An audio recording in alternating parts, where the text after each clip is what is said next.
Around February, I got a call from my gynecologist saying that I had an irregular pap smear, and she wanted to have me in just to talk about it. Actually, I had rescheduled the appointment because I was busy that day, and I rescheduled it for a couple weeks later. So I went in a couple weeks later, and she sat me down in her office and let me know that my pap smear was irregular. And I've had an irregular pap smear before, so I thought they were just going to take another one, and that's what I was prepared for. But when she took me into her actual office, I kind of was like, this might not be what I was thinking it was.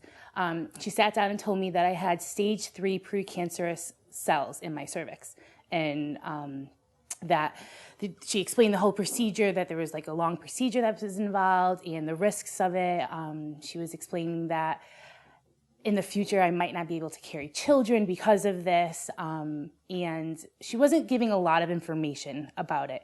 And at that moment, I'm the type of person who needs to sit down and think about things and then ask the questions. Like, it has to all settle down. And at the end, she was kind of like, okay, well, I'll call you back in a couple months and we'll do the procedure because that's the earliest I can get you in. And no flyers, nothing about any of the information. Kind of told me to go online and look up the information and you'll find some stuff online.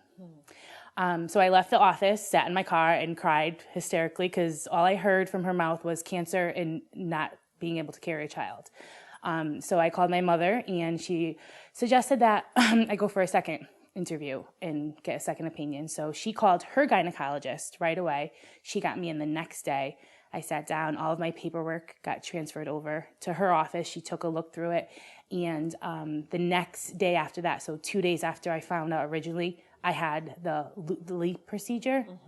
And that's basically what had happened. And the second gynecologist sat down with me and explained everything, handed me paperwork, showed me books on it, explained the whole procedure, how it would happen, explained the risks, the benefits, and then suggested that I get the HPV vaccine. And I had asked her, I said, well, I heard it's for the younger girls, and I'm 26 right now.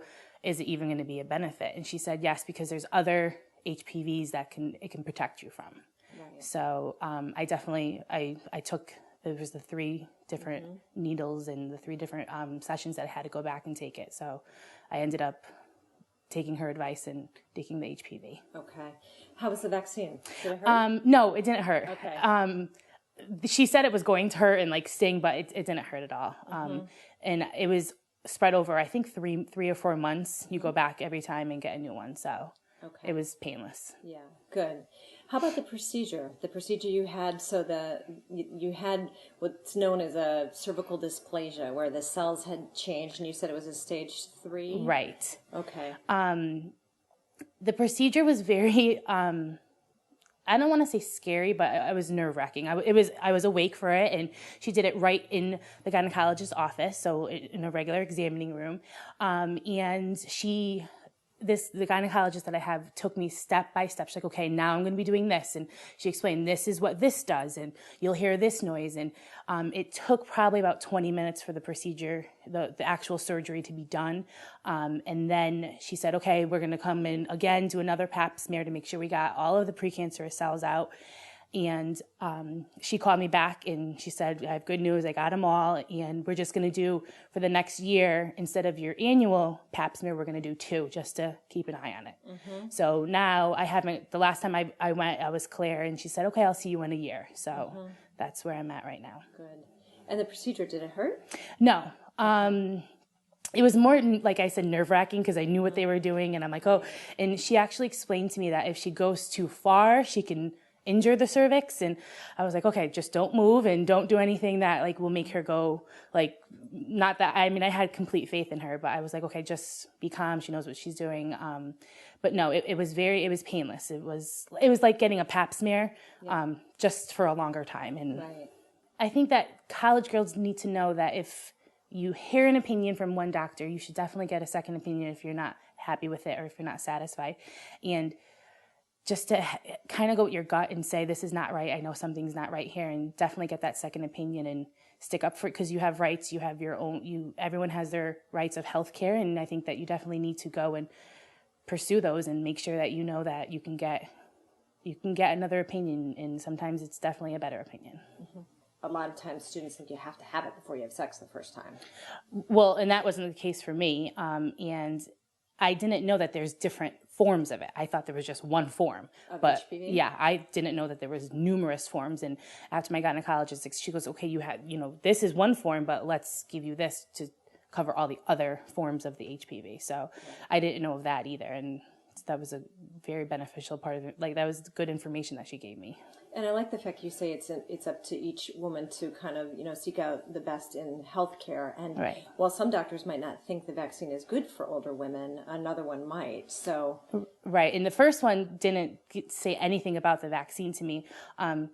She did say it at first, but this was before the irregular pap smear had happened. She said, oh, there's this new vaccine, but you're 26 years old and, it's kind of out of the range for you. So that was my first gynecologist. And then the second one said, no, let's just take it. It's not going to hurt you. It's going to help you, and it's going to prevent you from getting anything else. So. And Rachel, did your insurance company cover the cost of that vaccine? Yes, everything was covered through my insurance. It's so funny because my daughters are 16 and 14, and they had the vaccine when they were 11. And there's a lot of parents who won't get it for their girls at 11 because they think that girls will run out and start having sex. Right. And it's like, what? Right. And it's funny, though, because I asked her, I said, because I actually had a form of the HPV virus. Right. And I said, how do you get this? And she said, it's from having sex. And I said, well, I've been with a girl for 7 years. And she said, okay. I said, and prior to that, I had sexual intercourse with a man, but that was 7 years ago. How come all of a sudden I'm having irregular pap smears?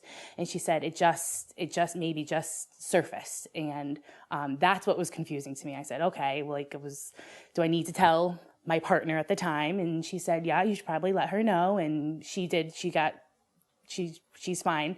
But I was confused. I was like, how does this happen? I literally it wasn't a long relationship I had with a man, but it was a relationship. And I said, this one time I had it, and this is how it happened. So that was eye-opening to me, too. I was like, how did I get this? Right. I've been with a girl for 7 years. Yeah. So.